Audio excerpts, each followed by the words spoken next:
Ew! How's it going? It's your boy. Stretch Laser. Nope, that's not me. I'm Best Laser. Stretch Laser is my arch nemesis. Listen, today's video is another video of Spider-Man No Way Home.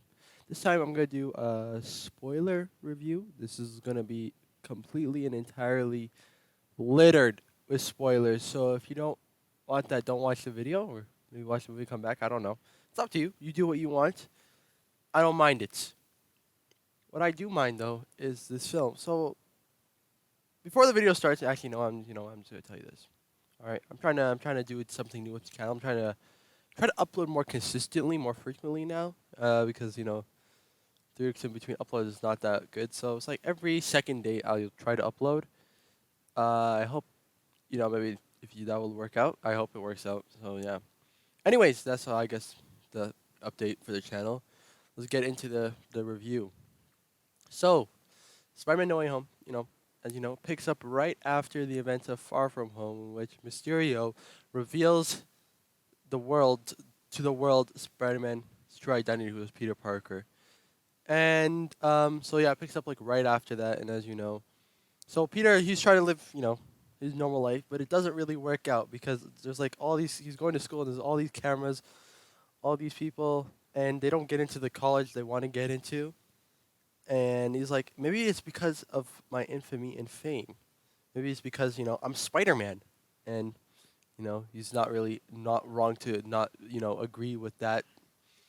That was a sentence I just said. Anyways, um, so yes, so pretty much the film, well, I guess the beginning there revolves around Spider-Man wanting to make the world forget that he is Spider-Man, because right, his friends Ned and I guess his girlfriend MJ don't get into the school he wants, and he's like, "This is not fair. Just because of I'm Spider-Man, they don't get into the school they want."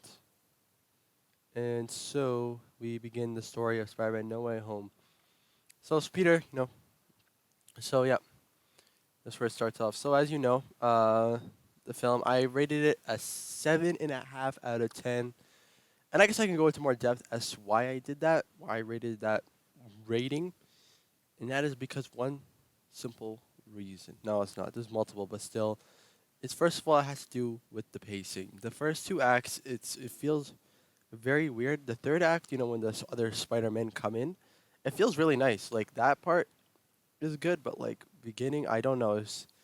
I, man, I don't know how to explain. It's like not that distracting, but you can somehow feel it in the film.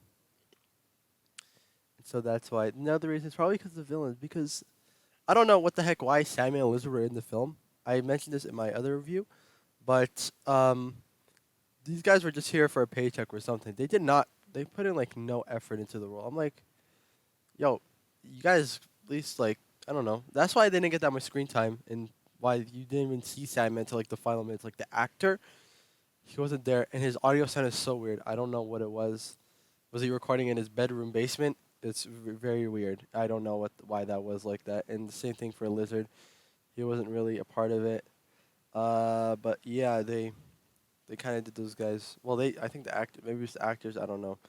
They didn't really get that much screen time, unlike the rest of them. So, um, Doc Ock, Green Goblin, and Electro. Those guys definitely got the justice, I guess. Especially Electro. They kind of somehow redeemed him, and just like Andrew Garfield. So Amazing Spider-Man 2 people, okay, they got redeemed. Let's just say that they were in the film because holy moly macaroni, roll it up in ravioli. That movie was bad. Amazing Spider-Man 2, I mean. And, they got that chance to redeem them. Like, he was cool. I mean, there's this one scene, he's like, oh man. He was talking to this Andrew Garfield Spider-Man. He's like, oh, I know you're from Queens and you help poor people. I kind of thought you'd be black. And I'm like, that's interesting. That's funny, somewhat. That's like one of the only two funny jokes. The other one was I'm something of a scientist myself. You know that meme? You don't know that meme? If you don't know, I can just put it up on the screen here. And yeah, it there was humor, but it didn't really hit the mark as it would like it to hit the mark. Oh my gosh, I can't speak English. I'm sorry. let's keep going. Yeah. So like I said earlier, that they kind of redeemed Andrew Garfield. Tobey Maguire's Spider-Man's there too, but everyone already loves Tobey Maguire's Spider-Man, his rendition of Spider-Man. Okay. So, but Andrew Garfield, he definitely got to shine in the film, and he got what he deserved. You know that especially in the part, guess emotional point where I guess MJ, she kind of falls off the Statue of Liberty there, and Tom Holland Spider Man tries to save her, but he kind of fails. He gets like tackled, and then swoops in Andrew Garfield Spider Man and takes it, and he was like, it was a pretty emotional scene. Honestly, I actually liked it. So they really did him justice. I'm very happy for that because Amazing Spider-Man 2 was not a good movie for all of its faults. It was just not that good. So I'm really happy that was there. And I was saying in my review that there's like this warm fuzzy feeling, and that's the part when they're all swinging together, man. They're like, all right, because when they're first starting to fight the enemies, the bad guys, they're like kind of messing up. They're not really working coherently as a team, but they're like, all right, you do that, and you do that, right? And this is part where they jump off, they're all swinging, and I'm like, wow, this movie is for the fans. You really feel it. It's really amazing, honestly. Like I don't think you could watch No Way Home without watching the other movies because there are references to other films, like the part where where Ned he's like talking to the other Spider-Man, the from the different universes, Tobey Maguire's and Andrew Garfield's Spider-Man, and he's like, hey, did you have a best friend? And he's like, yeah, he tried to kill me. It was sad, and I'm like, wow, man, I get that. I understand that. Spider-Man 3 reference that you wouldn't get. And it's like I don't know how someone who hasn't watched other films could react to this one because I feel like it wouldn't be the same. I feel like your rating would probably be lower because you wouldn't understand most of the references, most of the jokes that go over your head. I mean, like I wish they did the dance from Spider-Man 3. You know which one I'm talking about. Then that would have been a 10 out of 10 film. Definitely 100%. 100% 10 out of 10. No, without a doubt. But they didn't do it. It's fine. I don't. I kind of care. It would have been nice, but hey, it is what it is. Okay. And what else? Oh yeah, Aunt May dies.